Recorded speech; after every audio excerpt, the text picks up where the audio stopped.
No niin, eli tässä nyt on tää tämmönen virus tai viesti, mikä saa Applen puhelimet tai tuon viestiohjelman kaatuamaan.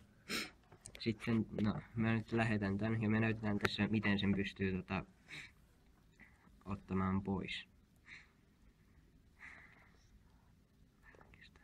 Noin, no siinä sitten kaatus kun lähetti.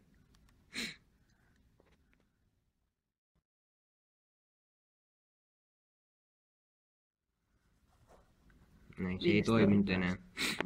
Ja se on itse asiassa aika yksinkertainen se juttu. Sun pitää vaan tietää, kuka sen on lähettänyt.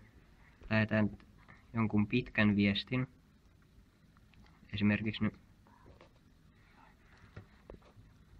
vaikka nyt jotain tämmöistä pitkää.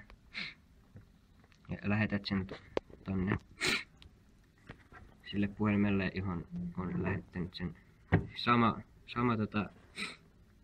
henkilö. Tai samasta puhelimesta. Ja sitten tästä. No, tästä nyt näkee, että jos tätä kelaa ylöspäin.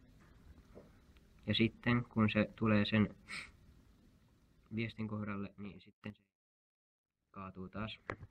Ja sen pystyy poistamaan silleen, että painaa tuolta muokkaa. Ja tyhjentää sen kaikki keskustelut. Koska